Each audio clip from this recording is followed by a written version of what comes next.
The morning briefing at the Defense Language Institute in Monterey, California, had barely begun when senior analyst Elena Rodriguez noticed this subtle shift in conversation that always preceded humiliation. Colonel James Mitchell's eyes swept across the assembled intelligence officers before settling on her with the kind of patronizing smile that made her stomach clench with familiar dread. "Before we jump back in, tell us where you're tuning in from, and if this story touches you. Make sure you're subscribed because tomorrow I've saved something extra special for you." "Rodriguez," he said, drawing out her surname with exaggerated precision that made her Mexican-American accent sound like a foreign language problem rather than a bilingual advantage. "Perhaps you could enlighten us about the linguistic patterns you've identified in the intercepted communications from the Syrian border region." Elena stood, her hands steady despite knowing what was coming. She'd been through this routine dozens of times.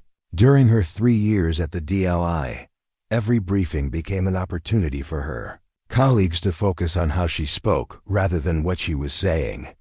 Her slight accent, a remnant of growing up in a bilingual household in East Los Angeles, had become the defining characteristic that overshadowed her exceptional linguistic abilities and analytical insights. The dialectical variations in the intercepted transmissions suggest coordination between 3 distinct regional groups, Elena began, her voice clear and professional. "The northern faction is using Lebanese-influenced Arabic with specific terminology that indicates formal military training, while the southern communications employ Jordanian colloquialisms mixed with technical vocabulary that suggests engineering expertise." She could see it happening even as she spoke. Major Sarah Hendricks was exchanging glances with Captain Robert Walsh, both of them wearing the barely concealed smirks that intelligence officers perfected when they wanted to undermine a colleague. Without appearing overtly hostile, Lieutenant Colonel David Parks had stopped taking notes entirely, instead focusing on Elena's pronunciation with the kind of intense scrutiny usually reserved for enemy intercepts. "The most significant pattern," Elena continued, "emerges in the third communication cluster, where the speakers are code-switching between Arabic and what appears to be advanced technical Russian. This suggests coordination with foreign advisors who have specialized knowledge of electronic warfare systems." Colonel Mitchell nodded with the kind of theatrical patience that made Elena's analysis sound like a language lesson rather than critical intelligence assessment. "And you're confident in these linguistic determinations, Rodriguez?" "Sometimes. Accent patterns can be misleading, especially when the analyst's own linguistic background might influence interpretation." The implication was clear and infuriating. Mitchell was suggesting that Elena's Mexican-American heritage somehow compromised her ability to analyze Middle Eastern languages, as if growing up bilingual was a disadvantage rather than the foundation of her exceptional linguistic abilities. She'd encountered this attitude throughout her academic career at UCLA, where she'd earned dual degrees in linguistics and international relations, and during her graduate work at Georgetown, where she'd completed advanced studies in applied linguistics and intelligence analysis. "Sir, I've cross-referenced the dialectical markers with established linguistic databases and confirmed the analysis through multiple verification protocols," Elena replied, maintaining professional composure while internally fighting the frustration that came from having her expertise questioned based on irrelevant personal characteristics. "The technical Russian vocabulary specifically relates to radar jamming systems that match intelligence reports from Eastern European weapons manufacturers." Major Hendricks leaned forward with the kind of aggressive skepticism that Elena had learned to recognize as thinly veiled discrimination. "Rodriguez, are you certain you're not projecting cultural assumptions onto intelligence? Sometimes analysts from diverse backgrounds can overinterpret linguistic nuances that might not actually exist." The statement was so absurd that Elena almost laughed. Her diverse background was precisely what made her exceptional at this work. Growing up in a household where Spanish and English flowed seamlessly had trained her ear to detect subtle variations in pronunciation, grammar, and vocabulary that monolingual analysts often missed entirely. Her childhood in East LA had exposed her to dozens of different accents and linguistic patterns as neighbors from Mexico, Guatemala, El Salvador, and other Central American countries brought their regional dialects into daily conversation. But Elena had learned that explaining her qualifications only made her colleagues more determined to find flaws in her work. Instead, she developed a strategy of letting her results speak for themselves, even when those results were consistently superior to the analysis produced by officers who'd never been questioned about their linguistic competence. Major Hendricks. The analysis is based on phonetic patterns and syntactic structures that are linguistically verifiable through established academic frameworks, Elena said calmly. I can provide detailed technical breakdowns of each dialectical determination if additional verification is required. The offer was met with the kind of silence that indicated her colleagues weren't actually interested in technical details. They were interested in maintaining a dynamic where Elena's contributions could be minimized, based on superficial characteristics rather than professional competence. It was a pattern she'd observed throughout her career in military intelligence, where her exceptional abilities were consistently overshadowed by colleagues' obsession with her accent and ethnic background. Colonel Mitchell cleared his throat with obvious impatience. I think we've spent enough time on linguistic technicalities. Let's move on to the broader strategic implications. He turned to Captain Walsh with visible relief. Walsh, what's your assessment of the operational capabilities indicated by these communications? Elena remained standing as Walsh began his presentation, which was essentially a summary of her analysis presented without the linguistic expertise that had made the insights possible. He described the three-faction coordination as if it were obvious intelligence rather than the result of Elena's ability to distinguish between subtle regional variations in Arabic pronunciation. The Russian technical vocabulary was mentioned as a potential foreign influence, without any recognition of Elena's specific identification of electronic warfare terminology. As Walsh spoke, Elena found herself thinking about her journey to this moment. She'd grown up in a neighborhood where speaking multiple languages was normal rather than exceptional. Her grandmother spoke only Spanish, her parents were fully bilingual, and Elena had absorbed both languages with a natural fluency that came from daily immersion. By middle school, she was serving as an unofficial translator for neighbors who needed help with English documents, medical appointments, and government forms. High school had introduced her to French through an exceptional teacher who recognized Elena's linguistic talent and encouraged her to explore additional languages. College had opened up opportunities to study Arabic, Mandarin, and Russian through intensive programs that challenged her abilities and revealed the scope of her potential. Graduate school had provided the theoretical framework to understand how her natural linguistic abilities could be applied to intelligence analysis and international security challenges. But throughout her academic and professional journey, Elena had encountered the same pattern of colleagues who seemed more interested in her accent than her insights. Professors who assumed she was in remedial English classes rather than advanced linguistics seminars. Intelligence officers who questioned her analysis based on cultural assumptions rather than technical competence. Supervisors who assigned her to translation duties rather than analytical roles despite her advanced degrees and specialized training. Most frustrating aspect was the inconsistency. When Elena identified critical intelligence through her linguistic analysis, the insights were praised and credited to the team's collective effort. When her analysis contradicted established assumptions or challenged conventional wisdom, suddenly her accent became relevant to questions about her professional competence.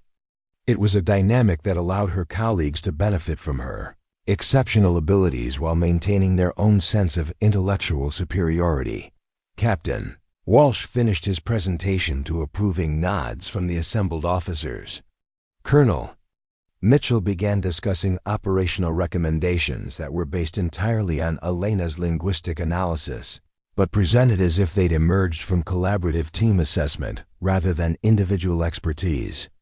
Elena sat down, knowing that her name would appear in the briefing report as a contributing analyst rather than the primary source of the intelligence insights that were driving strategic decisions. The meeting concluded with assignments for the following week's intelligence priorities. Elena was tasked with continued linguistic support for the Syrian communications intercepts, language that relegated her to technical assistance rather than analytical leadership. Major Hendricks received responsibility for strategic assessment, coordination, essentially managing the insights that Elena would continue to provide through her linguistic expertise. As the officers filed out of the briefing room, Elena gathered her materials and prepared for another week of providing exceptional analysis that would be minimized and redistributed through colleagues who had never demonstrated comparable linguistic abilities. She'd learned to find satisfaction in knowing that her work was protecting American interests and saving lives, even when recognition was consistently denied based on irrelevant personal characteristics. But as Elena walked back to her workstation, she couldn't shake the feeling that something significant was about to change.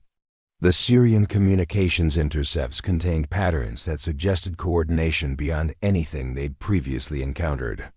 The linguistic complexity indicated planning and resources that reached far beyond regional terrorist organizations or conventional military operations. There were elements in the communications that suggested connections to multiple international networks with capabilities that could threaten American personnel and interests in ways that current intelligence assessments weren't anticipating. Elena had identified these patterns through her ability to recognize subtle linguistic markers that indicated education levels, regional backgrounds, and professional training among the speakers. The analysis suggested a level of international coordination that would require immediate attention from intelligence agencies with broader operational capabilities. But presenting these insights would require Elena to challenge established assumptions about the threat level and organizational sophistication of groups that her colleagues had already categorized as manageable regional concerns. The decision point was approaching whether to provide analysis that stayed within comfortable boundaries that wouldn't challenge her colleagues' preconceptions, or to present the full scope of what her linguistic expertise had revealed about emerging threats that could endanger American lives. Elena knew from experience that challenging conventional wisdom would result in increased scrutiny of her qualifications and more aggressive questioning of her analytical methods, but she also knew that intelligence work required courage to present uncomfortable truths when those truths could prevent disasters. The linguistic pattern she'd identified suggested coordination between groups that possessed capabilities and resources that current threat assessments were dramatically underestimating. If her analysis was correct, American personnel in multiple international locations could be facing dangers that they weren't prepared to recognize or counter. Preparing and narrating this story took us a lot of time, so if you are enjoying it, subscribe to our channel. It means a lot to us. Now back to the story. Elena reached her desk and opened the classified files containing the full scope of intercepted communications from the past month. The patterns were even clearer when viewed comprehensively rather than in the isolated segments that had been discussed during the morning briefing. The linguistic evidence painted a picture of international coordination that would require completely different strategic responses than anything currently being planned. She had the expertise to provide analysis that could save lives and protect American interests. The question was whether she had the courage to present insights that would challenge her colleagues' assumptions and inevitably result in more intensive questioning of her qualifications and methods. The intercepted communications suggested that time was running short for comfortable academic discussions about linguistic technicalities. Something was coming. And Elena Rodriguez was the only analyst who had the linguistic abilities to understand what the enemy was actually planning. Elena stared at her computer screen at 2:47 a.m. The glow illuminating classified documents that painted a terrifying picture of coordinated international terrorism that her colleagues had completely failed to recognize. The linguistics lab was empty except for her, the silence broken only by the hum of servers processing intercepts from around the globe. What had started as routine analysis of Syrian border communications had evolved into something far more complex and dangerous than anyone at the Defense Language Institute had anticipated. The breakthrough had come when Elena cross-referenced the Arabic intercepts with communications from seemingly unrelated sources. Her fluency in 12 languages had allowed her to identify patterns that monolingual analysts would never detect. The technical Russian vocabulary she'd noticed wasn't random military jargon. It was highly specialized terminology related to cyber warfare systems that matched communications intercepted from Eastern European networks 6 months earlier. Even more disturbing, Elena had identified Mandarin phrases embedded in coded transmissions from Central Asian sources that used the same grammatical structures and technical vocabulary as the Russian segments. This wasn't coincidental linguistic similarity. It was evidence of coordinated training and planning between groups that intelligence agencies had been tracking as separate regional threats. The Farsi elements were perhaps the most concerning discovery. Elena's graduate research in Persian dialectology had focused on regional variations that could indicate speakers' educational backgrounds and geographic origins. The intercepted Farsi wasn't the colloquial language of street-level operatives. It was the formal academic Persian used by university-educated professionals with advanced technical training. These were individuals who possessed sophisticated knowledge of engineering, computer science, and military strategy. But the pattern that truly alarmed Elena emerged when she analyzed communications in languages that weren't part of standard intelligence monitoring protocols. Her fluency in Urdu had allowed her to identify coordinating messages from South Asian networks that referenced the same operational timelines and target designations as the Middle Eastern intercepts. The Pashto communications contained military terminology that matched the tactical vocabulary used in the Arabic and Russian segments. Most significantly, Elena had detected German technical terms embedded in encrypted communications from European sources. Her undergraduate semester in Berlin had given her exposure to specialized industrial vocabulary that appeared in discussions of manufacturing processes and precision equipment. The German terminology specifically related to components used in sophisticated surveillance and targeting systems. The linguistic evidence suggested an international network with capabilities that extended far beyond conventional terrorist organizations. This was coordination between highly educated professionals with access to advanced technology and significant financial resources. The timeline references indicated planning for simultaneous operations across multiple continents within the next 60 days. Elena had spent the past week verifying her analysis through every available database and cross-referencing system. The linguistic patterns were undeniable. The grammatical structures, vocabulary choices, and dialectical markers all pointed to the same conclusion. A sophisticated international conspiracy was planning coordinated attacks that would dwarf anything previously attempted by terrorist organizations. The challenge was presenting this analysis to colleagues who had already demonstrated their reluctance to take her insights seriously. Major Hendricks had dismissed Elena's previous assessments as over-interpretation of linguistic nuances, while Captain Walsh consistently reduced her contributions to routine translation support. Colonel Mitchell treated her reports as supplementary information rather than primary intelligence that could drive strategic decisions. Elena understood the institutional dynamics that made her situation impossible. Her analysis challenged fundamental assumptions about how terrorist networks operated and communicated. Intelligence agencies had invested significant resources in monitoring specific groups and regions based on established threat assessments. Accepting Elena's conclusions would require acknowledging that current intelligence priorities were inadequate, and that a Mexican-American analyst with a noticeable accent had identified threats that experienced officers had missed. The personal cost of pushing forward with her analysis was equally daunting. Elena's career at the Defense Language Institute had been a constant struggle against colleagues who questioned her competence based on irrelevant characteristics. Presenting intelligence that contradicted established assessments would provide her critics with ammunition to argue that she was exceeding her analytical authority and making determinations beyond her area of expertise. But Elena couldn't ignore what the linguistic evidence revealed. The intercepted communications contained specific references to American military installations, diplomatic facilities, and civilian infrastructure targets. The coordination between international networks suggested operational capabilities that could result in simultaneous attacks designed to overwhelm American response capabilities and create maximum strategic disruption. The Mandarin segments referenced coastal coordination protocols that matched the geographic locations of major American naval installations.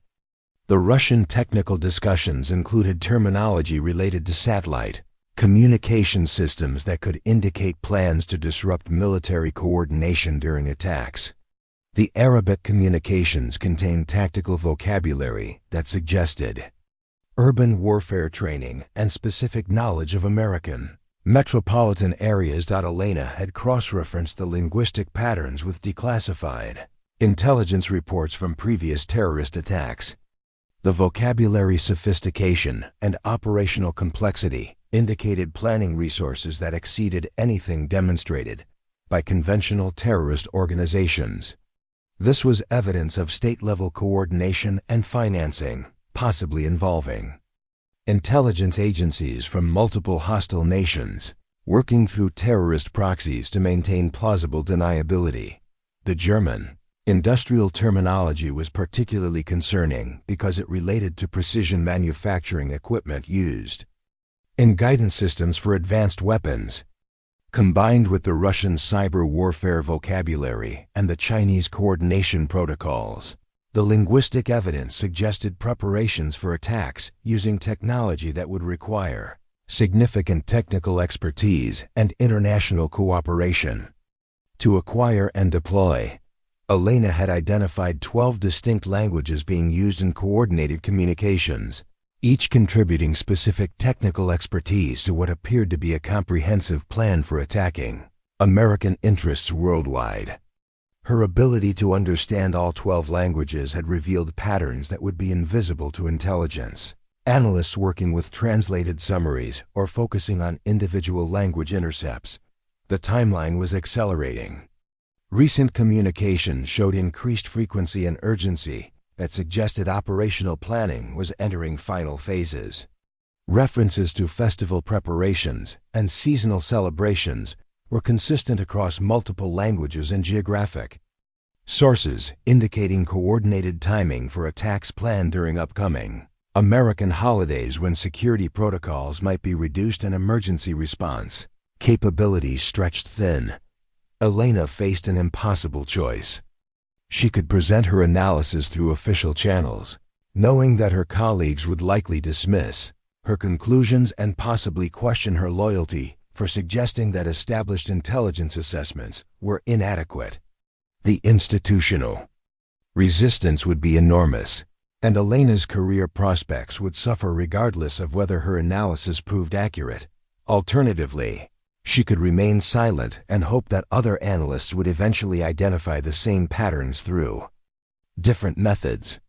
But the linguistic evidence suggested that time was running short, and Elena's unique language abilities had revealed threats that conventional intelligence gathering wasn't detecting.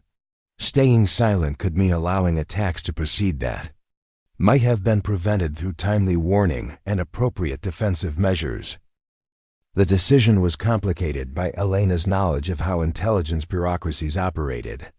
Even if her analysis was eventually accepted, the institutional response would likely focus on traditional military and law enforcement approaches that might not be adequate for addressing threats that involved sophisticated international coordination and advanced technical capabilities. Elena had identified the problem, but solving it would require cooperation between intelligence agencies, military commands, and civilian authorities who would need to overcome institutional rivalries and bureaucratic inertia to implement effective countermeasures. Her linguistic analysis had revealed the scope of the threat, but preventing the attacks would require operational capabilities beyond anything she could provide through continued monitoring and analysis. The personal stakes were equally complex. Elena had invested years in building her career at the Defense Language Institute, despite constant discrimination and professional obstacles. Taking a stand that challenged institutional assumptions could end her career in intelligence work and eliminate her ability to continue protecting American interests through her unique linguistic abilities. But Elena couldn't escape the knowledge that her analysis had revealed threats that could cost thousands of American lives if not addressed promptly and comprehensively. The linguistic patterns indicated planning for attacks that would exploit vulnerabilities in American defensive systems and target civilians as well as military personnel. The coordination between international networks suggested resources and capabilities that could overwhelm conventional security measures.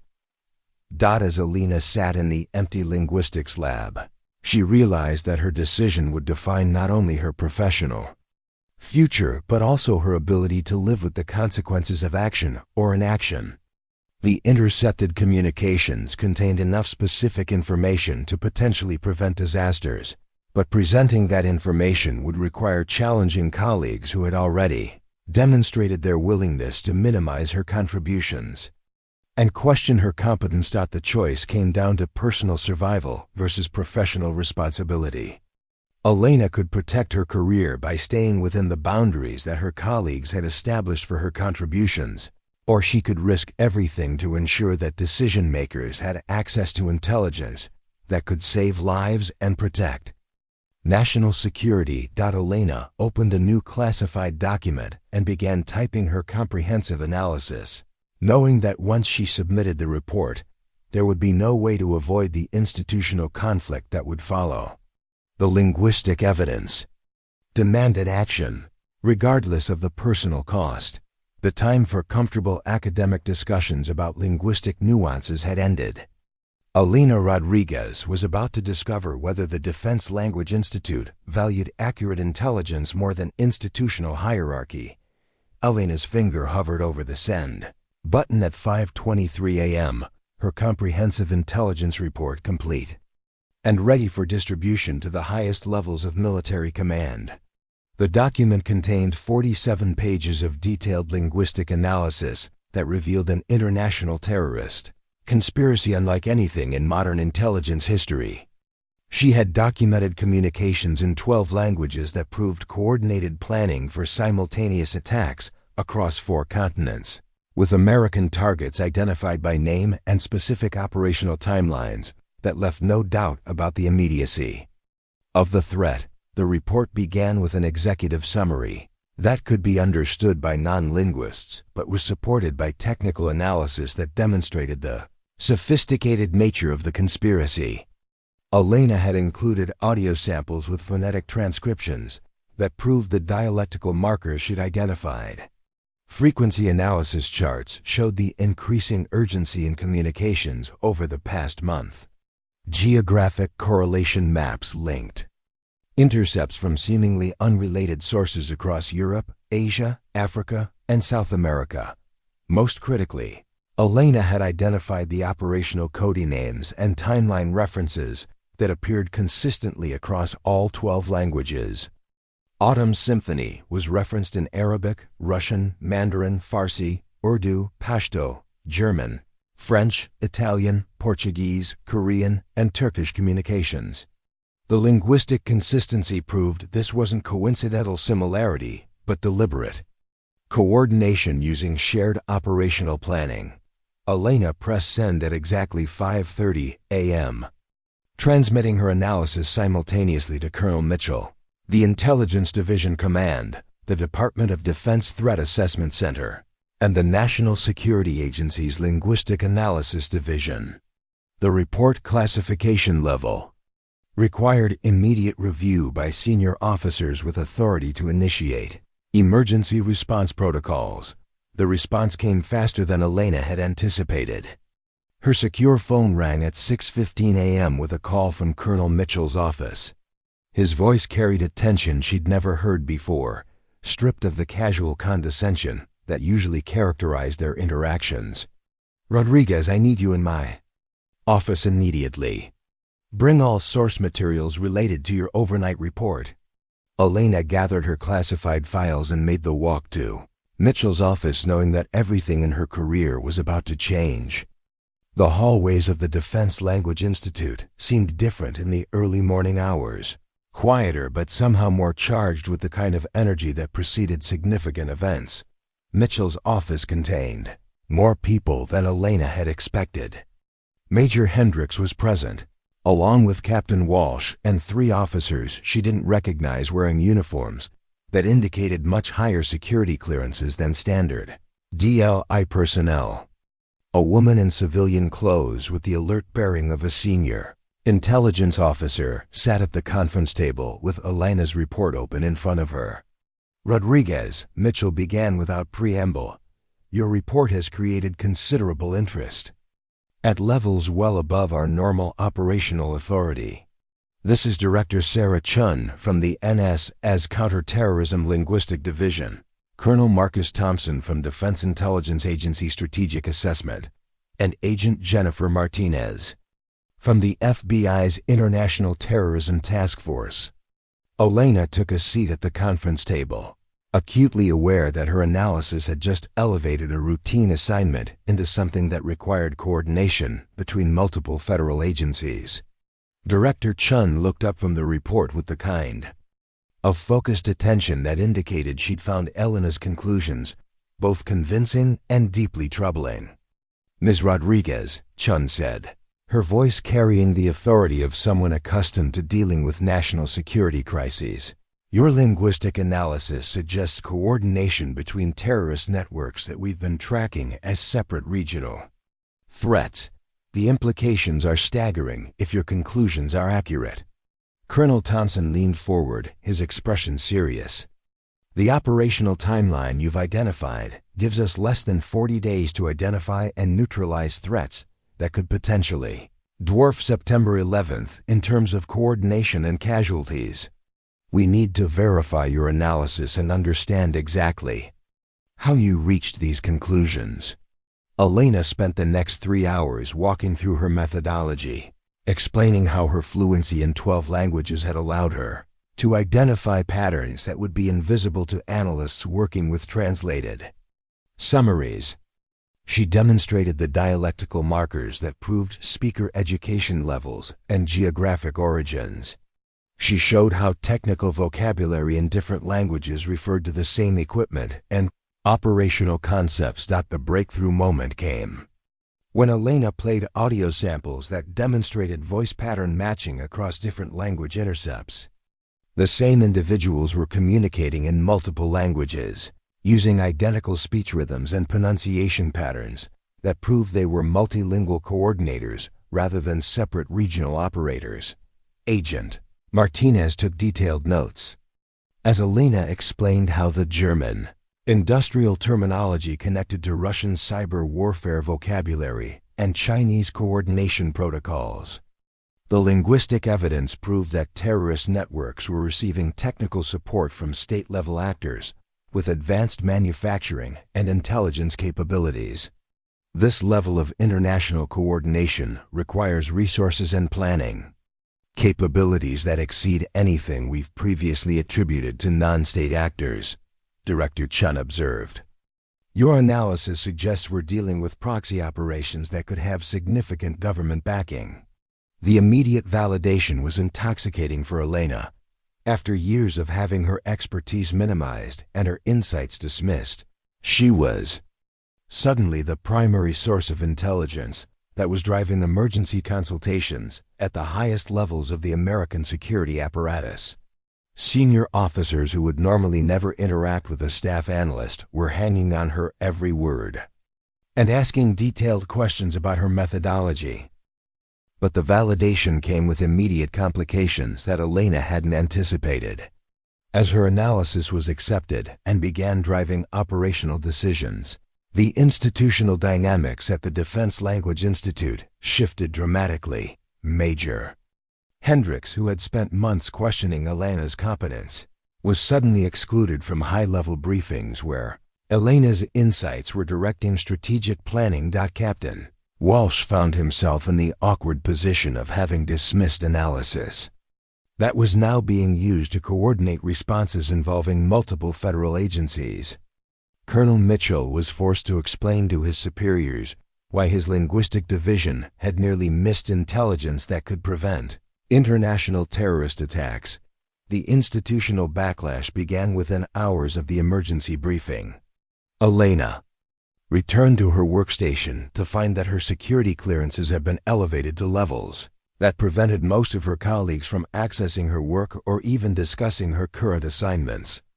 The promotion was necessary for her continued involvement in the counter-terrorism operation, but it created immediate resentment among officers who had been bypassed in favor of an analyst they'd previously marginalized. Major Hendricks made her displeasure clear during a chance encounter in the building's secure corridor. "Rodriguez, I hope you understand that exceptional circumstances don't necessarily indicate exceptional competence. Sometimes analysts get lucky with pattern recognition that appears more sophisticated than it actually is." The comment was professional enough to avoid an official complaint, but the message was unmistakable. Elena's colleagues were attributing her success to luck rather than expertise, maintaining their belief that her abilities were somehow less legitimate than conventional intelligence analysis methods. Captain Walsh was more direct in his criticism. During a meeting about resource allocation for the ongoing operation, "I'm concerned that we're placing too much operational weight on analysis that comes from a single source. Elena's linguistic background is obviously valuable, but strategic decisions should be based on corroborated intelligence from multiple analytical approaches." The irony was painful.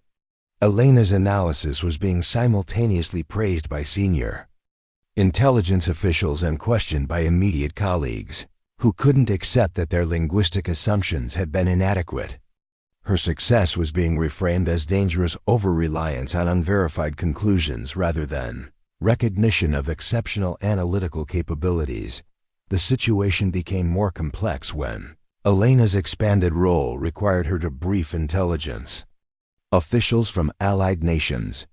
Her analysis had identified terrorist communications that indicated planned attacks in European cities, Asian financial centers, and South American government facilities. International cooperation was essential for preventing the coordinated attacks, but Elena found herself representing American intelligence assessments to foreign officials who were skeptical of conclusions that contradicted their own threat evaluations. Elena's first international briefing took place via secure video conference with intelligence officials from Britain, France, Germany, Australia, and Canada. Her linguistic analysis had identified communications in languages and dialects specific to each nation's geographic regions, proving that the terrorist coordination extended into areas that each country considered under control. The British intelligence representative was particularly resistant to Elena's conclusions about operations planned for London. "The linguistic patterns you've described don't match our understanding of threat." Groups operating in the UK were concerned that American analysis might be misinterpreting regional communication patterns.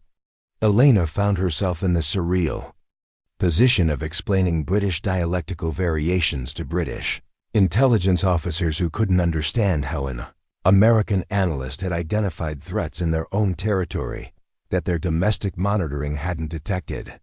Her fluency in regional English dialects, acquired during graduate research at Oxford, allowed her to distinguish between legitimate British communications and foreign operatives using learned accents to disguise their origins.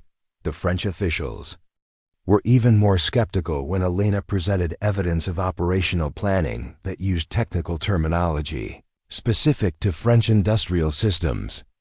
Her analysis indicated that terrorist operatives had detailed knowledge of infrastructure vulnerabilities that suggested inside access to classified information about critical facilities. Elena's demonstration of French technical vocabulary, acquired through intensive study during her undergraduate semester in Paris, convinced the officials that the threat was genuine. But the validation came with immediate demands for Elena to provide ongoing linguistic support for French counter-terrorism operations, creating additional pressure on her already overwhelming workload. The international briefings established Elena's reputation as an exceptional linguistic analyst whose insights were driving multinational security operations. But success at the international level created additional resentment among her immediate colleagues, who found themselves excluded from high-profile assignments that required Elena's unique language abilities. The transformation was complete, but uncomfortable. Elena had gone from marginalized analyst to indispensable intelligence asset in less than a week. Her accent, previously treated as evidence of questionable competence, was now recognized as proof of the multicultural linguistic exposure that made her analysis possible. But Elena discovered that vindication came with its own challenges. Success had elevated her beyond the institutional hierarchy that had previously constrained her contributions, but it had also created new pressures and expectations that threatened to overwhelm her individual capabilities. The terrorist conspiracy was real, the threat was imminent, and Elena Rodriguez had become the primary intelligence source for preventing attacks that could reshape international security. The question was whether she could handle the pressure of being right, when being wrong would have been professionally safer. The situation escalated beyond Elena's control when her analysis triggered the first international intelligence crisis of her career. At 3:17 a.m. on Thursday morning, encrypted communications intercepted from a cellular network in Istanbul contained references that matched the operational code names Elena had identified in her comprehensive report. Turkish intelligence had detected unusual activity near the American consulate, and Elena's linguistic fingerprinting suggested direct connections to the Autumn Symphony conspiracy. Director Chun's emergency call woke Elena from the first decent sleep she'd managed in 72 hours. The exhaustion in Chun's voice indicated that the international coordination Elena had uncovered was consuming resources across multiple agencies and time zones. Rodriguez, we need immediate linguistic verification of Turkish intercepts that just came through priority channels. The vocabulary patterns match your previous analysis, but we need confirmation before authorizing emergency security protocols at American facilities in Turkey. Elena dressed quickly and drove through empty streets to the Defense Language Institute, her mind racing through the implications of Turkish involvement in the international conspiracy. Her graduate research in Turkic languages had focused on regional variations between Turkish, Azerbaijani, and Central Asian dialects, but she hadn't anticipated that academic knowledge becoming critical to preventing terrorist attacks on American diplomatic facilities. The Secure Communications Center was buzzing with activity despite the early hour. Intelligence analysts from multiple agencies had assembled to coordinate responses to threats that were materializing faster than anyone had anticipated. Elena's linguistic analysis was driving operational decisions in real time, with field agents in Istanbul waiting for her verification before implementing emergency security measures. The Turkish intercepts were disturbing in their specificity. Elena's fluency allowed her to identify dialectical markers that proved the speakers were educated professionals with technical expertise rather than conventional terrorist operatives. The vocabulary included specialized terminology related to chemical engineering processes that suggested access to industrial facilities, and advanced manufacturing capabilities. More concerning, the Turkish communications reference coordination with operatives using the same linguistic codes Alena had identified in Russian and Arabic intercepts. The grammar structures and technical terminology prove that the same individuals were orchestrating operations across multiple countries, using local networks with sophisticated knowledge of American security procedures. Alena's analysis of the Turkish materials revealed that the conspiracy extended into NATO ally nations, with implications that reached far beyond terrorist attacks on American targets.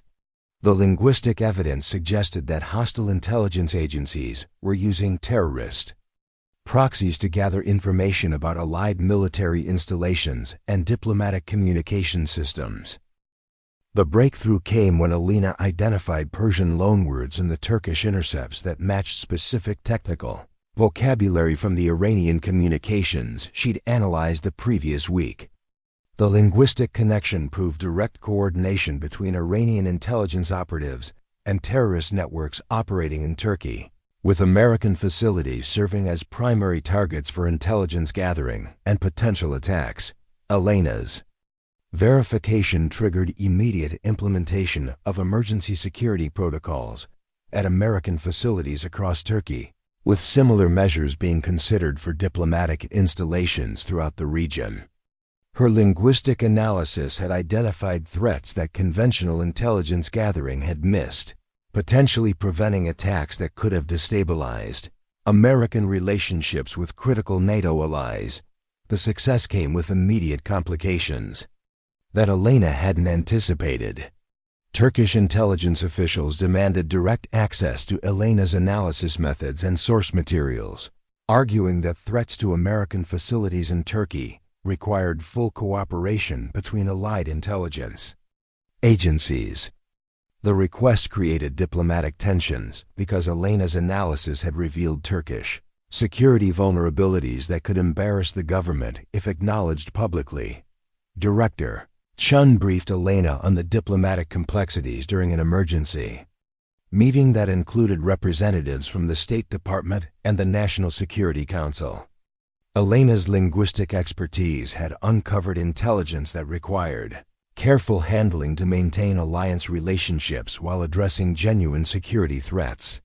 Rodriguez, your analysis has identified legitimate threats that require immediate action, but the intelligence also reveals surveillance capabilities and security gaps that our allies weren't aware of. We need to share enough information to prevent attacks while protecting sources and methods that could compromise ongoing operations.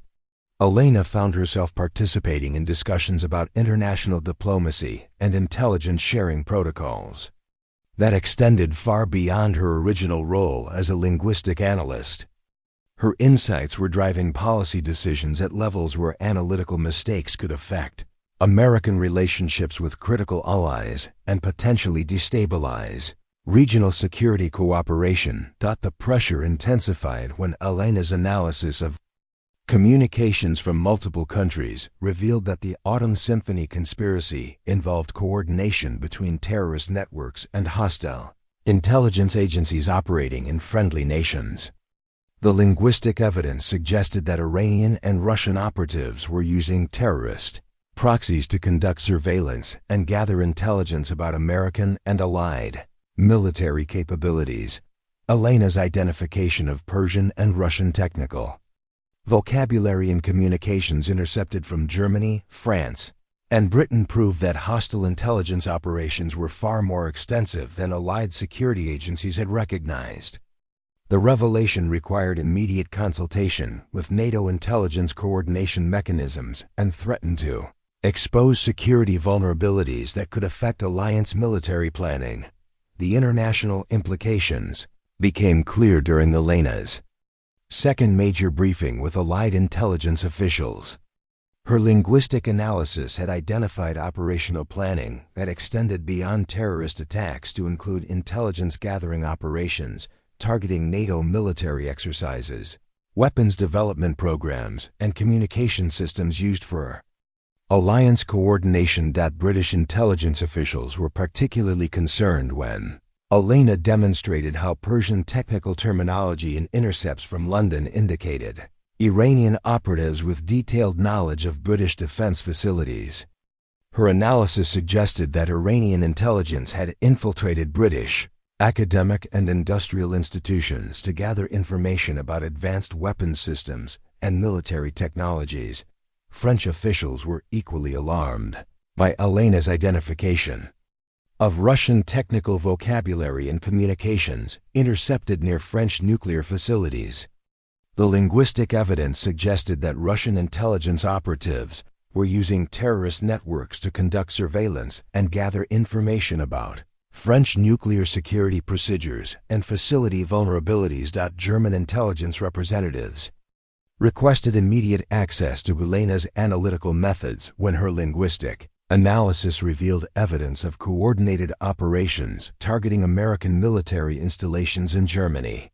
The Persian and Russian vocabulary suggested that hostile intelligence agencies were using German-based terrorist networks to gather information about NATO command structures and alliance military capabilities.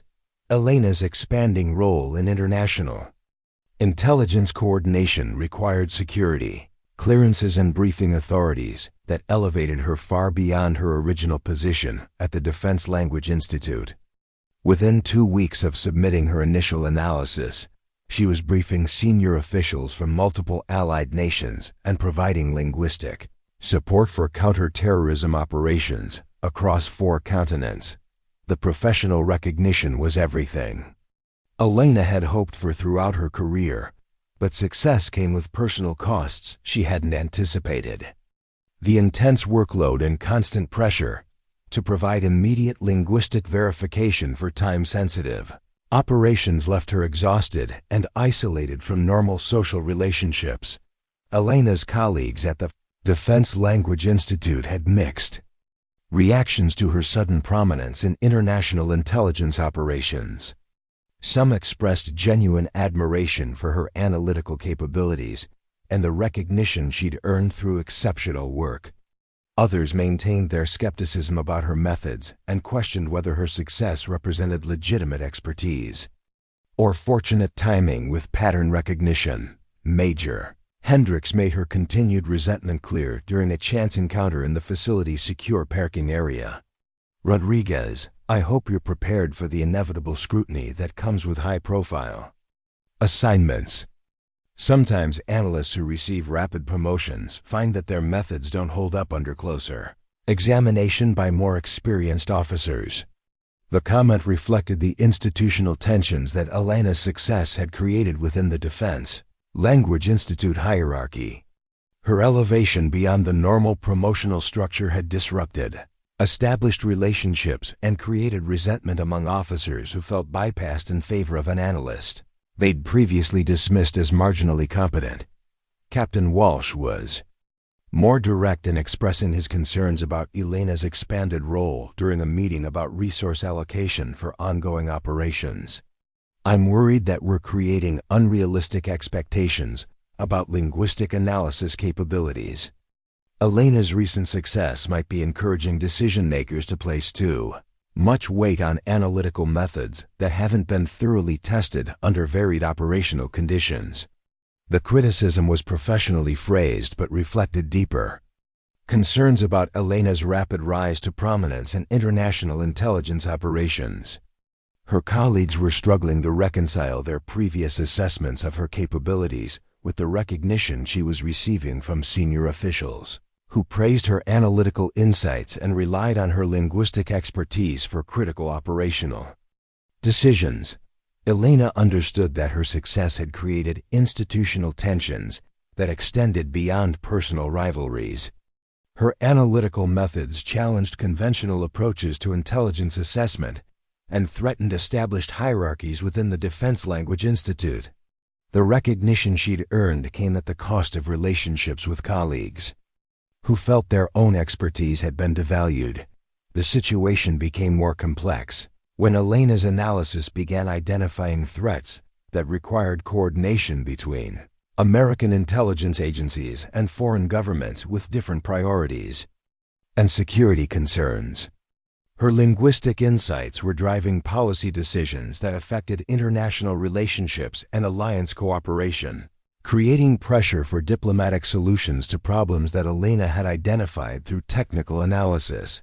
Elena's role expanded again when her linguistic analysis revealed evidence of terrorist coordination with criminal organizations operating in South America. Her fluency in Portuguese and Spanish allowed her to identify communications that proved connections between Middle Eastern terrorist networks and drug trafficking organizations in Colombia, Brazil, and Venezuela. The South American connections suggested that the Autumn Symphony conspiracy included plans for attacks on American targets using resources and operational support from criminal organizations with established smuggling networks and local operational capabilities. The linguistic evidence indicated coordination between terrorist planners and criminal operatives with detailed knowledge of American border security procedures and domestic infrastructure vulnerabilities. Elena's analysis of South American intercepts revealed technical vocabulary that matched the specialized terminology she'd identified in Middle Eastern and European communications. The linguistic consistency proved that the same operational planners were coordinating terrorist attacks and criminal support operations across multiple continents using shared resources and common strategic objectives. The discovery required immediate coordination with Drug Enforcement Administration officials and FBI agents specializing in international criminal organizations. Elena found herself briefing law enforcement officials about linguistic patterns that proved connections between terrorism and organized crime that conventional intelligence analysis had failed to detect. Agent Carlos Mendoza expressed particular interest in Elena's identification of technical vocabulary that appeared in both terrorist communications and intercepts from Colombian drug trafficking organizations. Her linguistic analysis had revealed connections that could help law enforcement agencies understand how terrorist networks were financing operations and acquiring resources through criminal partnerships. Rodriguez, your analysis suggests coordination between terrorist planners and criminal organizations that we've been tracking as separate threats. The linguistic evidence could help us understand financing mechanisms and operational support systems that have been invisible to conventional investigation methods. Elena's expanding role in criminal investigations added another dimension to her already overwhelming workload. Her linguistic capabilities were providing insights that were valuable to counter-terrorism operations, international intelligence coordination, and domestic law enforcement investigations simultaneously. The personal toll was becoming unsustainable. Elena was working 18-hour days, providing linguistic analysis for operations across multiple time zones, and briefing officials from agencies with different priorities and operational approaches. The recognition and professional success she'd sought throughout her career was consuming her personal life and threatening her physical and mental health. Elena's apartment had become a secondary workspace filled with classified materials and secure communication equipment that allowed her to provide emergency linguistic support at any hour. Her relationships with friends and family had deteriorated as the demands of her expanded role left no time for normal social interactions or personal activities. The isolation was compounded by security restrictions that prevented Elena from discussing her work with anyone lacking appropriate clearances. Her success had elevated her into a world of classified operations and international intrigue that few people could understand or relate to, creating barriers between Elena and the support system she needed to maintain psychological stability. But Elena couldn't ignore the knowledge that her linguistic analysis was preventing terrorist attacks and protecting American lives.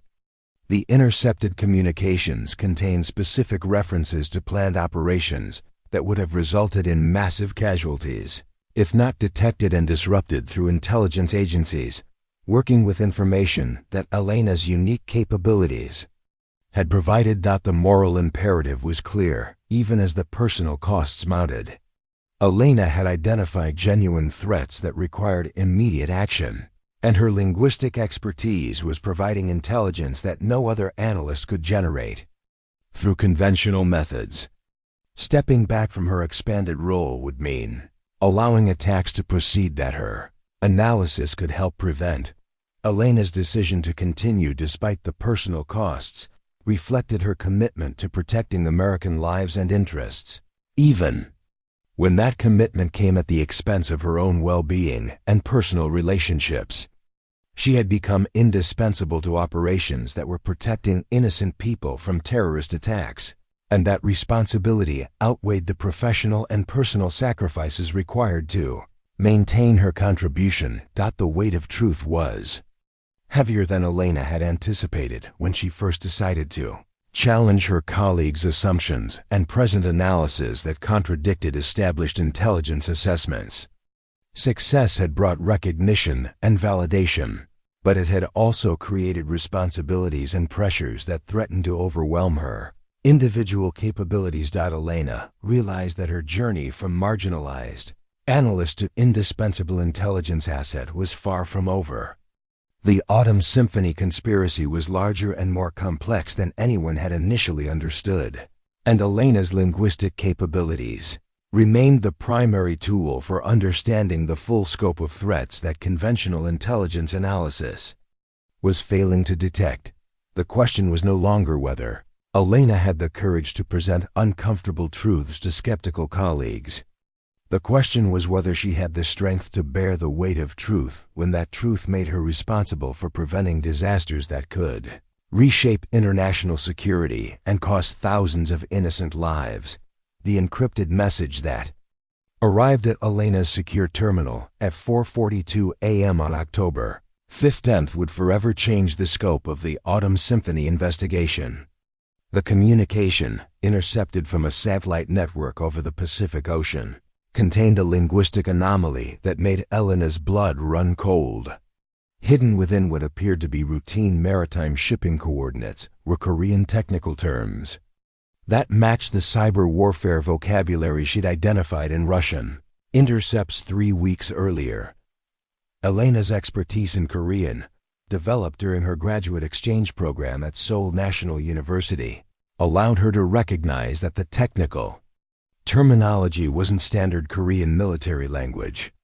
The vocabulary contained North Korean dialectical markers, combined with advanced computer science terms that suggested coordination between the Hermit Kingdom's intelligence apparatus and the international terrorist network she'd been tracking. Implications were staggering. North Korean involvement elevated the Autumn Symphony conspiracy from a terrorist operation to a potential act of state-sponsored warfare using proxy organizations to maintain plausible deniability. Elena's linguistic analysis suggested that North Korean intelligence was providing technical expertise and possibly nuclear-related knowledge to terrorist networks planning attacks on American soil. Elena immediately contacted Director Chun, who arrived at the Defense Language Institute within an hour, accompanied by officials from agencies Elena had never encountered. The Korean intercept had triggered the involvement of nuclear security specialists, cyber warfare experts, and officials from the Department of Energy who dealt with threats to America's nuclear infrastructure. Dr. Rebecca Jang from the Nuclear Threat Initiative examined Elena's linguistic analysis with the intense focus of someone who understood the catastrophic implications of nuclear terrorism. Elena's identification of specific Korean technical terms related to uranium enrichment processes and radioactive material handling suggested that North Korean scientists were providing expertise that could enable terrorist organizations to develop radiological weapons. Ms. Rodriguez, Dr. Jang said, her voice tight with concern, the Korean terminology you've identified includes phrases that are used exclusively in advanced nuclear research facilities. This vocabulary wouldn't be accessible to individuals without direct experience in weapons-grade nuclear material processing. Elena spent the next 6 hours working with nuclear security experts, to decode the full implications of the Korean intercepts.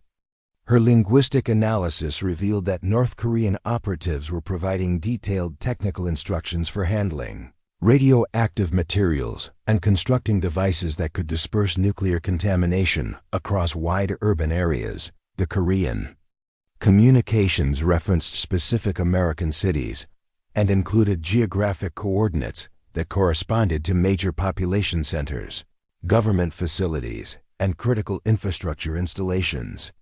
Elena's ability to understand the technical nuances of the Korean language revealed planning for attacks that could render entire metropolitan areas uninhabitable for decades. Colonel Thompson from the Defense Intelligence Agency coordinated the Platoon emergency response as Elena's analysis triggered the highest level of national security protocols.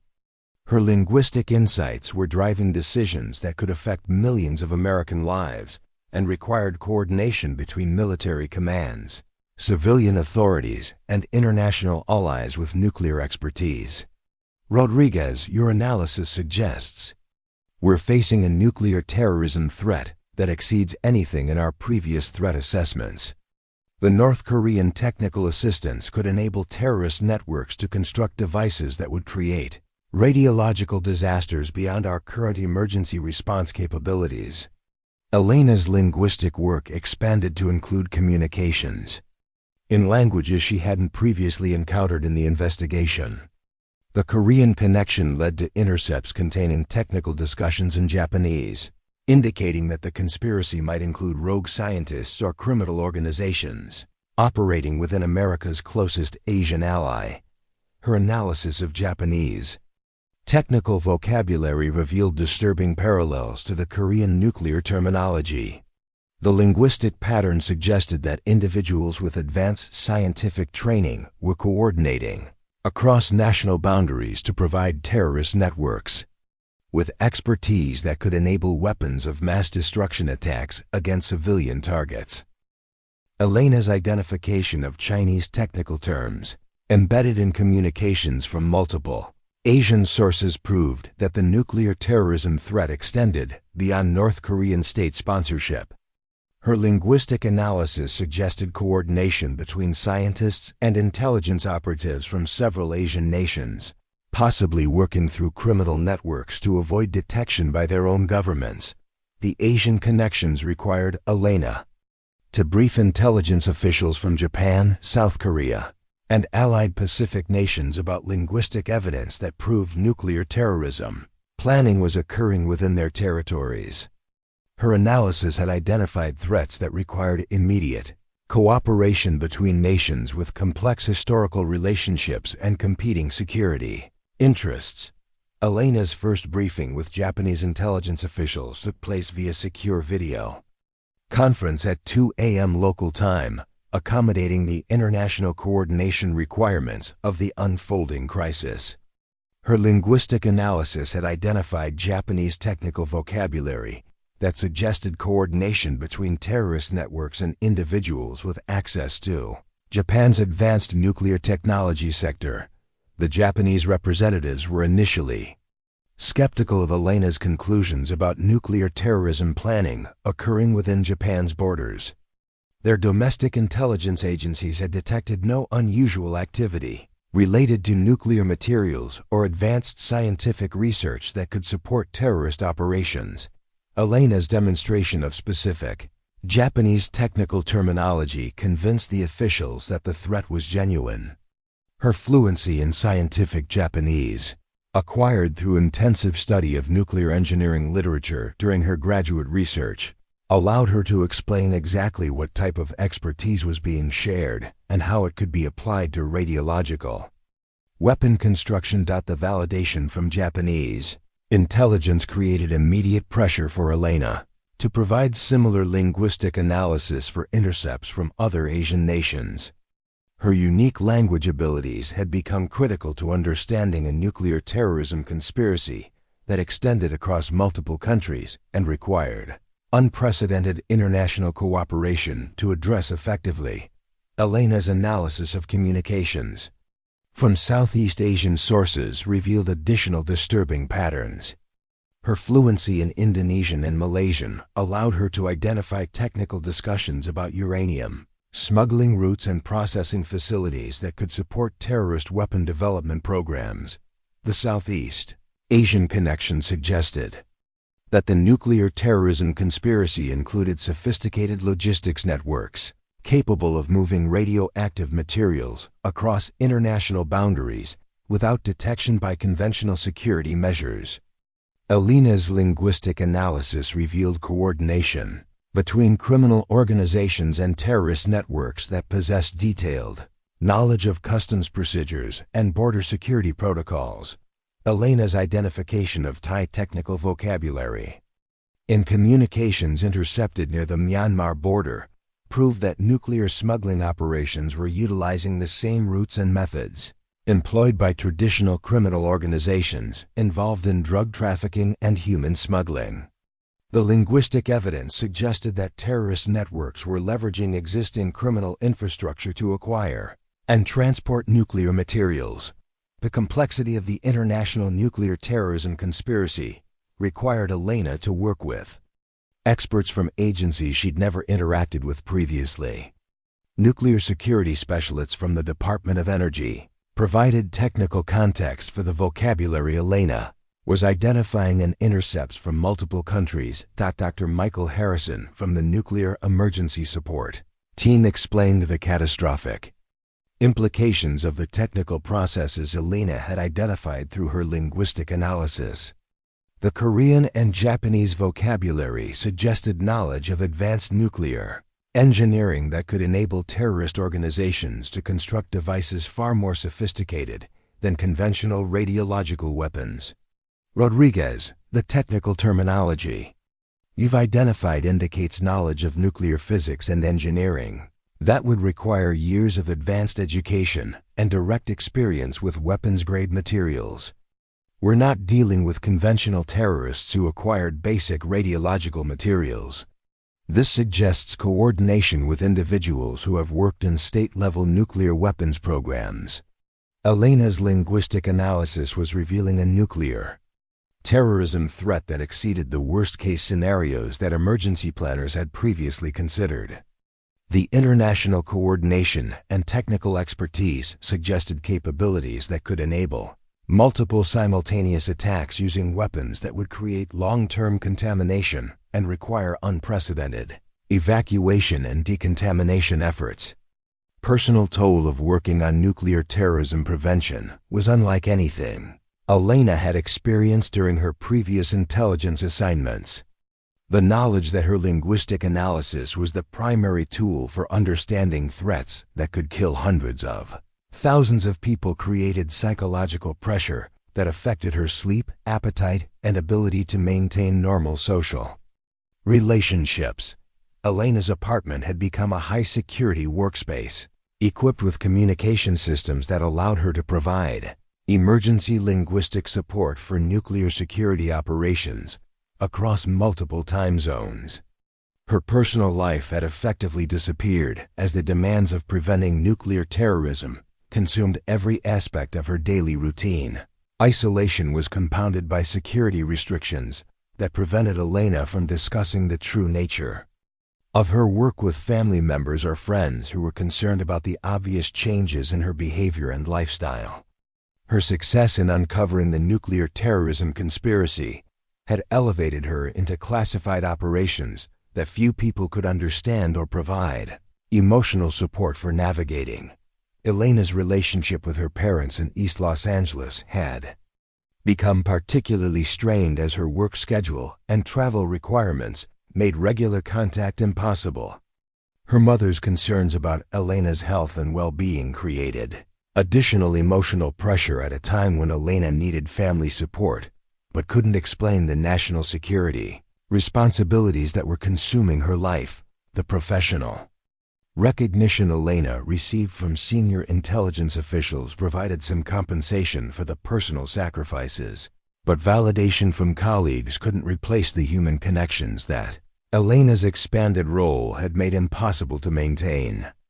Her success had created a barrier between her and the normal life she'd hoped to achieve through career advancement. Elena's linguistic capabilities were providing intelligence that was protecting American lives and preventing nuclear terrorism. But the moral weight of that responsibility was becoming difficult to bear alone.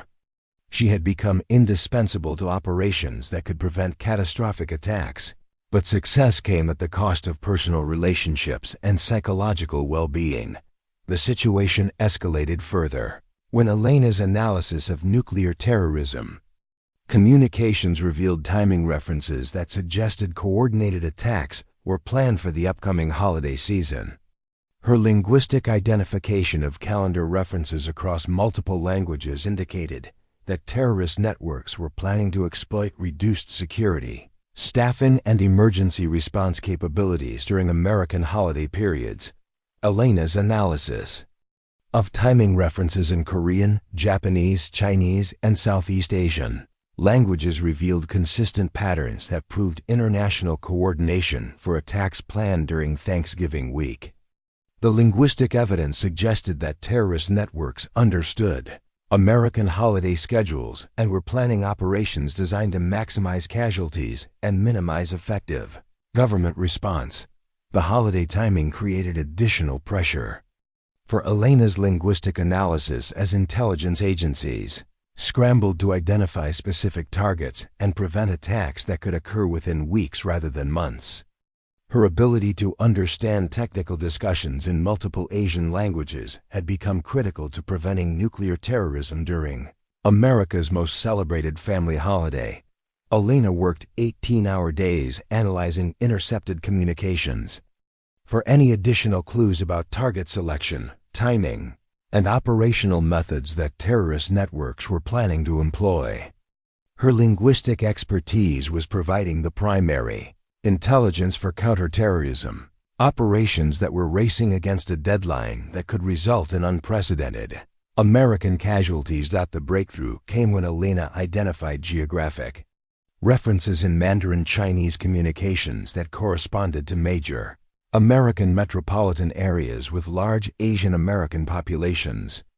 Her linguistic analysis suggested that terrorist networks were planning attacks designed to create maximum psychological impact by targeting communities that would be celebrating both American and Asian cultural holidays.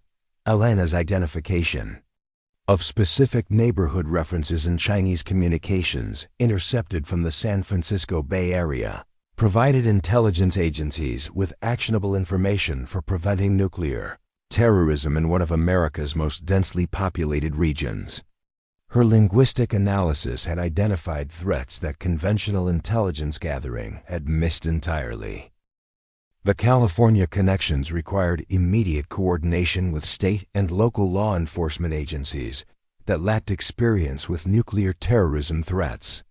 Elena found herself briefing police chiefs and emergency management officials about linguistic evidence that suggested nuclear attacks were planned for communities that had never prepared for radiological emergencies.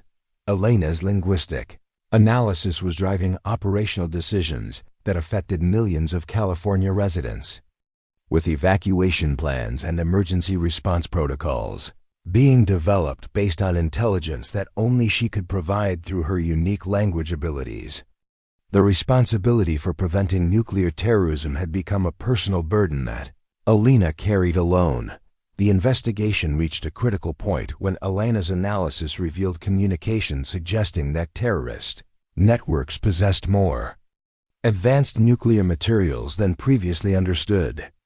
Her linguistic identification of specific technical terminology indicated access to weapons-grade uranium that could enable nuclear explosions rather than conventional radiological dispersal devices. The possibility of actual nuclear weapons rather than radiological bombs transformed the entire scope of the investigation. Elena's linguistic analysis had uncovered evidence of a nuclear terrorism conspiracy that could result in mushroom clouds over American cities rather than contamination events that emergency responders could potentially manage. Elena realized that her journey from marginalized analyst to indispensable intelligence asset had led her to the center of a crisis that could reshape American society and international relations. Her linguistic capabilities had uncovered threats that exceeded the worst nightmares of national security planners, and preventing those threats had become her personal responsibility. The weight of preventing nuclear terrorism was heavier than any burden Elena had imagined when she first decided to challenge her colleagues' assumptions and present uncomfortable intelligence assessments. Success had brought recognition and validation, but it had also created responsibilities that threatened to crush her under their moral and psychological weight. Elena understood that her linguistic analysis was the primary tool for preventing nuclear attacks that could kill hundreds of thousands of Americans and render entire cities uninhabitable for generations.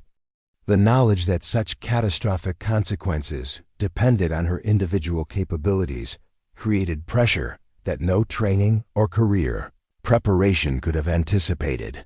The question was no longer whether Elena had the courage to present analysis that challenged institutional assumptions. The question was whether she had the strength to bear the weight of preventing nuclear terrorism, when failure could result in the destruction of American cities and the transformation of global civilization. Breakthrough that would expose the true masterminds behind Autumn Symphony came at 11:47 p.m.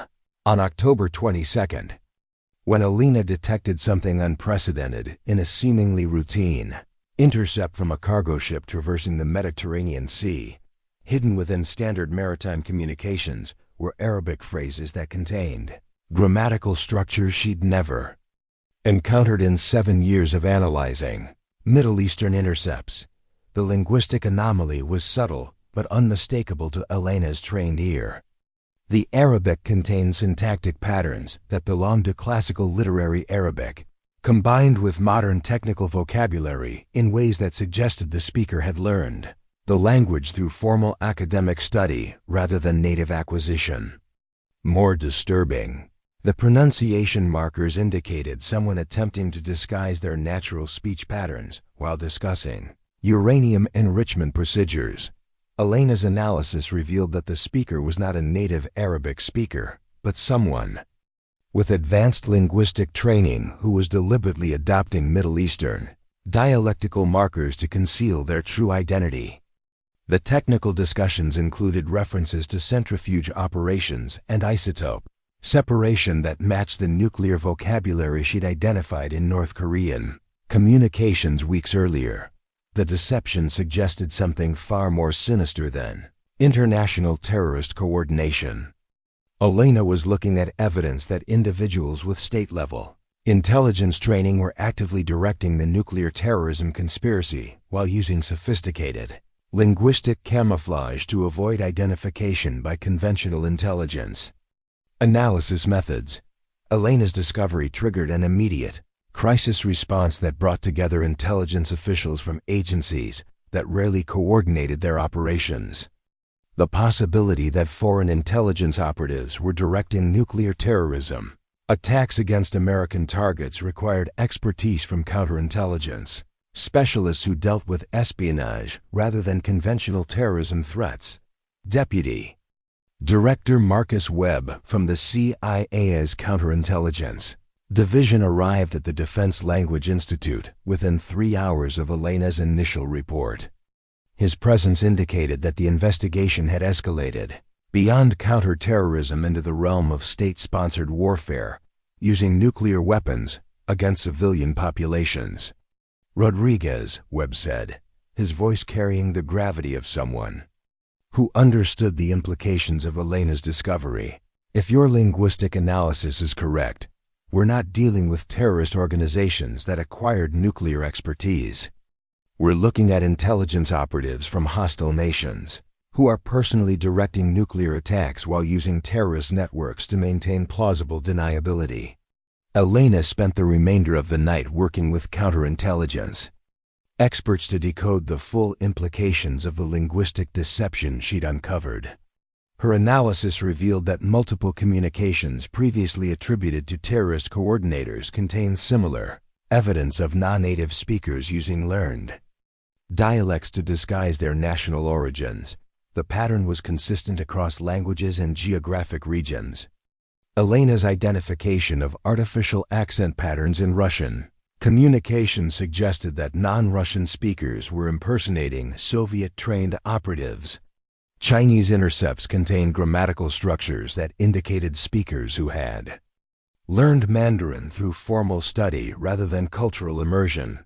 Most significantly, Elena discovered that Persian communications intercepted from multiple locations contained identical pronunciation patterns that suggested the same individual was coordinating operations across different countries while using various regional dialects to create the impression of separate organizational leadership. Elena's linguistic analysis had uncovered a masterful deception operation that had fooled intelligence agencies for months. What appeared to be coordination between diverse international terrorist networks was actually a carefully orchestrated campaign directed by a small group of highly trained intelligence operatives who possessed extraordinary linguistic capabilities. The revelation required Elena to reanalyze months of intercepts using new criteria that focused on identifying artificial accent patterns and learned linguistic behaviors rather than authentic regional variations. Her unique expertise in multiple languages allowed her to detect deception techniques that would be invisible to analysts working with translated summaries or focusing on individual language intercepts. Elena's reanalysis revealed that the entire Autumn Symphony conspiracy was being directed by no more than 12 individuals who possessed native-level fluency in multiple languages combined with advanced technical knowledge of nuclear physics, cyber warfare, and international terrorism methods. These were not conventional intelligence operatives, but specialists trained specifically for linguistic deception operations. The scope of the deception was breathtaking in its sophistication. Elena had identified evidence that the same operatives were simultaneously impersonating Middle Eastern terrorists, Asian criminal coordinators, European weapons dealers, and South American smuggling organizations while maintaining perfect linguistic authenticity in each role. Deputy Director Webb coordinated the formation of a specialized task force that included linguists, counterintelligence experts, and nuclear security specialists, working together to identify and neutralize operatives who had successfully deceived multiple intelligence agencies for an extended period. Elena's linguistic capabilities had become the primary tool for unmasking enemies who had achieved near-perfect operational camouflage. Elena's expanded role required her to work directly with field operatives who were conducting surveillance and infiltration operations based on her linguistic analysis. Her identification of specific pronunciation patterns and grammatical markers provided agents with tools for detecting deception during real-time interactions with suspected operatives. The collaboration with field agents introduced Elena to operational realities that extended far beyond linguistic analysis. She found herself providing real-time support for dangerous missions, where agents were attempting to identify and apprehend individuals capable of constructing nuclear weapons, while maintaining cover identities that had fooled intelligence agencies. For months, Elena's first direct operational support came when Agent Sarah Kim from the FBI's Counterintelligence Division contacted her during a surveillance operation in Seattle's International District.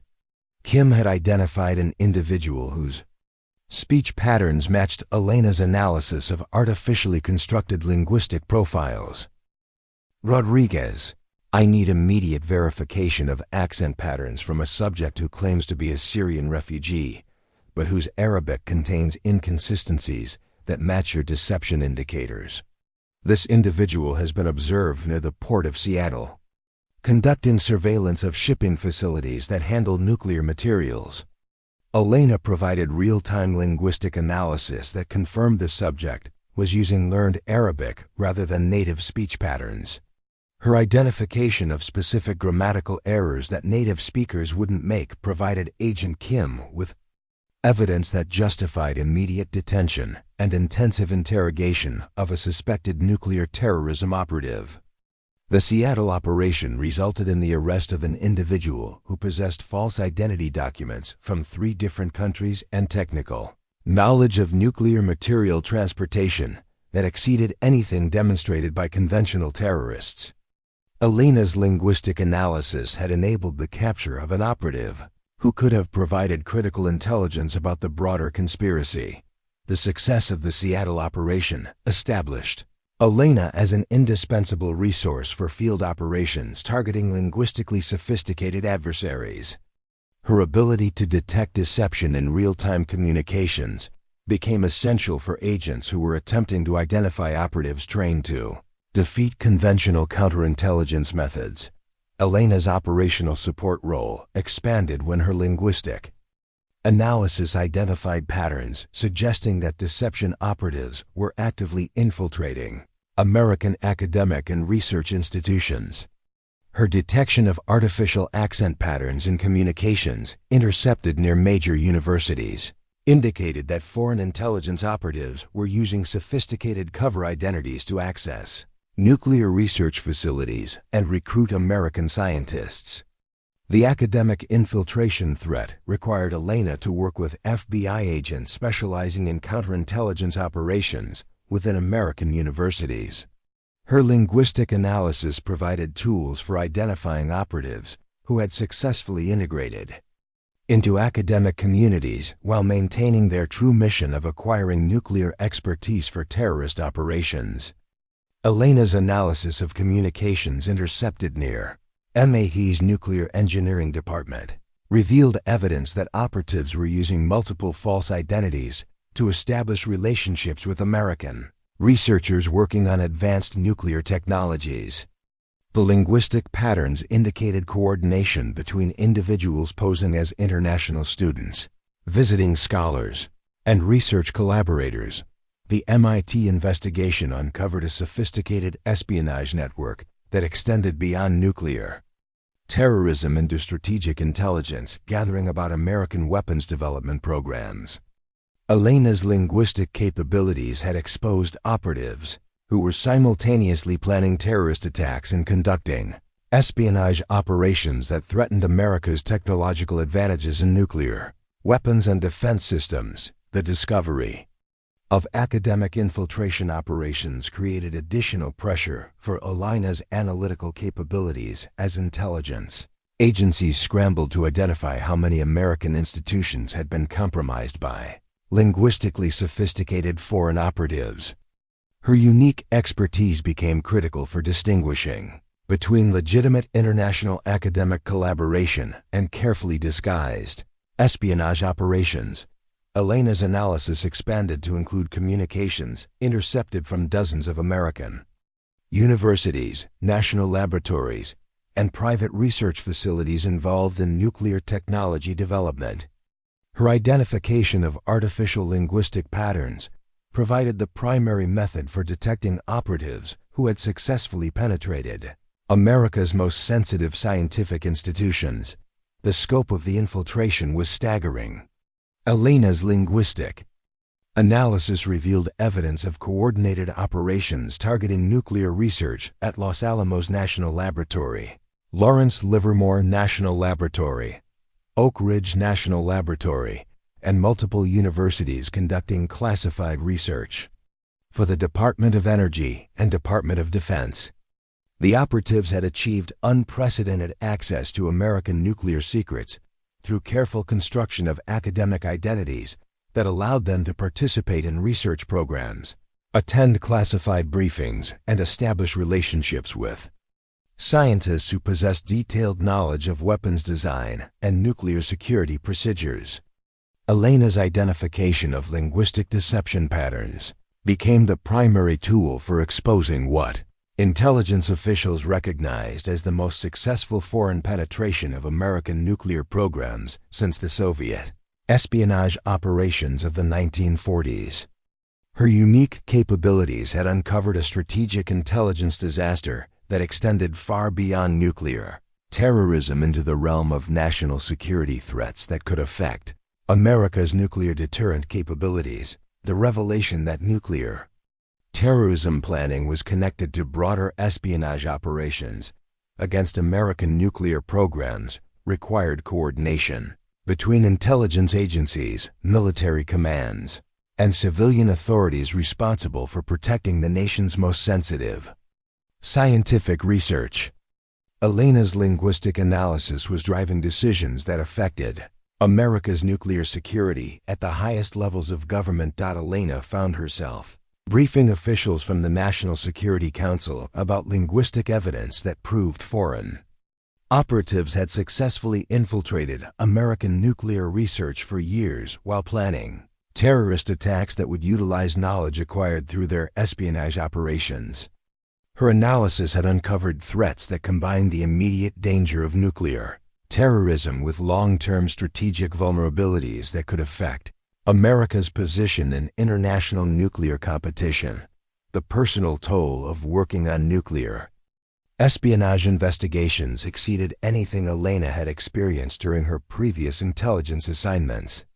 The knowledge that her linguistic analysis was uncovering decades of successful foreign penetration of America's most sensitive programs created psychological pressure that affected every aspect of her daily life.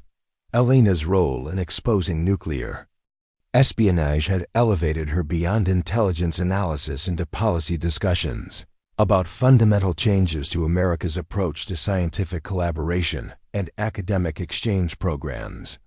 Her linguistic insights were driving decisions about restricting international cooperation that had previously been considered essential for American scientific leadership. The moral complexity of Elena's discoveries created internal conflicts that she struggled to resolve.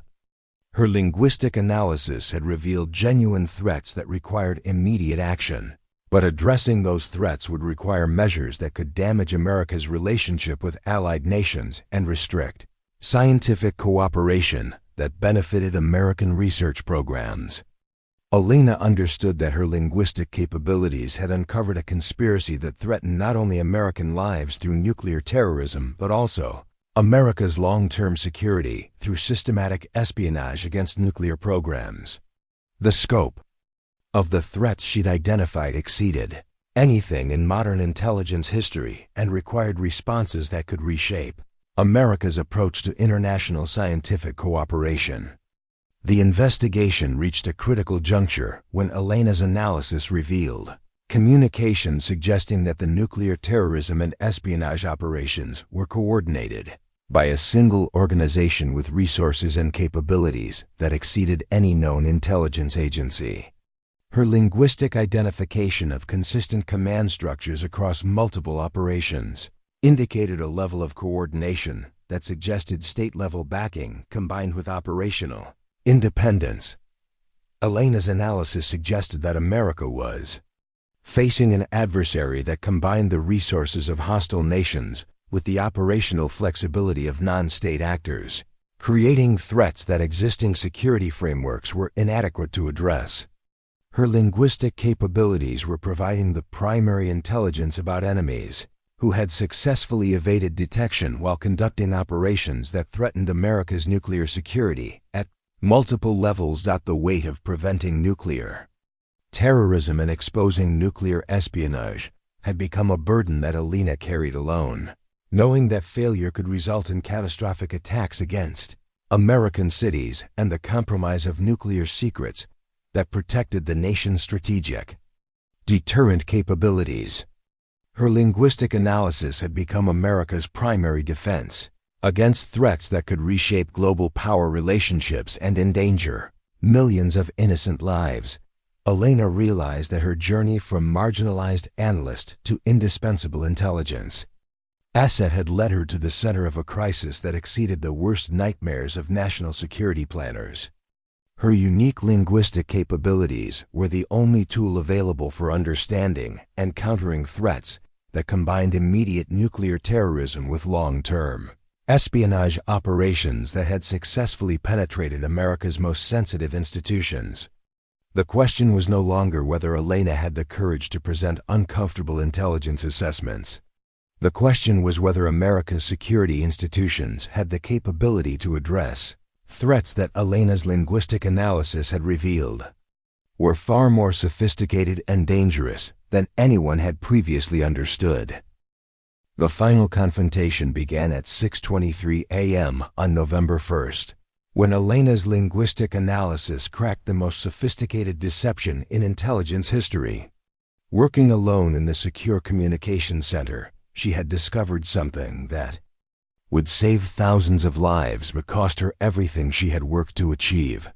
The breakthrough came when Elena identified a single word, mispronounced in a Mandarin intercept from Vancouver. The speaker had used the wrong tonal pattern for uranium, a mistake that no native Chinese speaker would make. But Elena recognized the error pattern. It matched the tonal mistakes made by Persian speakers learning Mandarin as a third language. Cross-referencing this discovery with months of accumulated data, Elena realized that the same individual had been impersonating Chinese operatives, Russian weapons dealers, and Arab terrorists throughout the entire investigation.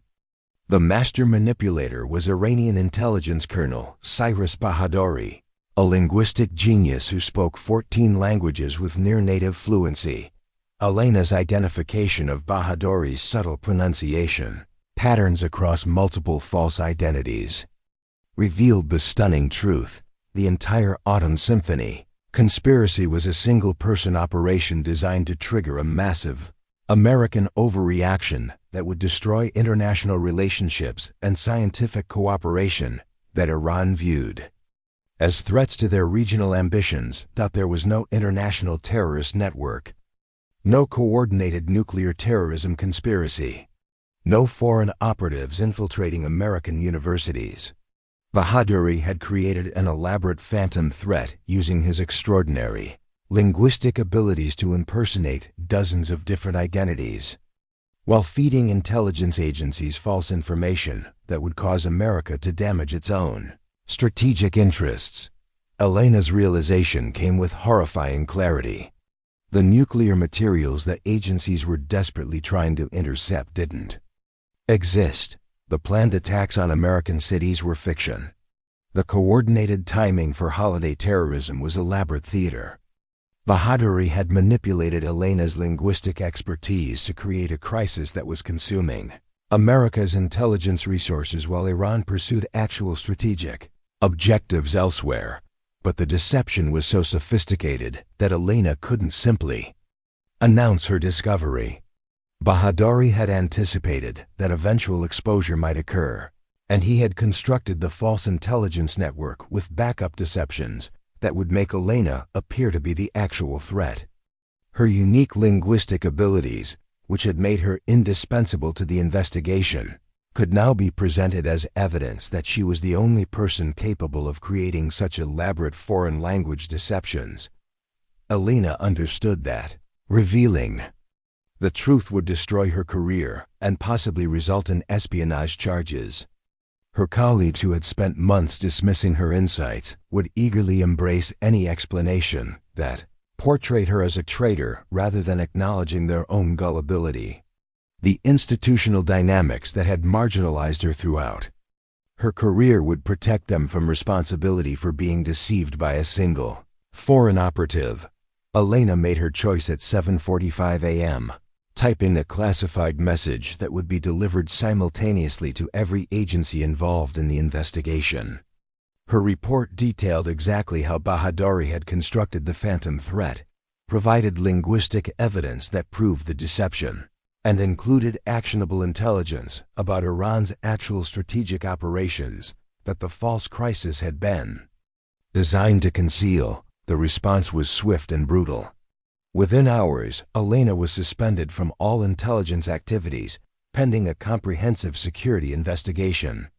Her colleagues embraced the narrative that she had been manipulating the investigation from the beginning, using her linguistic abilities to create false threats that elevated her own importance while serving foreign interests. Major Hendricks led the internal investigation with obvious satisfaction, finally having evidence to support her long-standing skepticism about Elena's competence and loyalty. Colonel Mitchell testified that Elena's rapid rise to prominence had always seemed suspicious, and her ability to identify threats that other analysts missed should have been recognized as evidence of deception rather than expertise.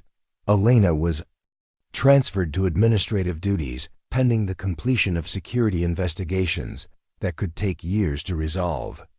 Her security clearances were revoked, her access to classified materials terminated, and her reputation within the intelligence community destroyed by colleagues who preferred to blame her rather than acknowledge their own failures. But Elena's sacrifice had achieved its intended purpose. Military operations based on false intelligence were canceled. International relationships damaged by accusations of nuclear terrorism cooperation were gradually repaired. Scientific exchange programs that had been suspended were quietly reinstated. America avoided the strategic disaster that Bahadori had orchestrated through his elaborate deception. 6 months later, Elena worked as a freelance translator in a small office in Monterey. Her career in intelligence permanently ended, but her conscience clear. The nuclear terrorism crisis that had consumed her life for months was forgotten by media and public alike, dismissed as another false alarm in the endless series of security threats that characterized modern American life. Elena Rodriguez had become a ghost in the machinery of American intelligence, her existence denied but her impact permanent. She had faced the ultimate test of courage, not the courage to challenge assumptions or present uncomfortable truths, but the courage to sacrifice everything for truths that others would never acknowledge or appreciate. Up next, you've got 2 more standout stories right on your screen. If this one hits the mark, you won't want to pass these up. Just click and check them out.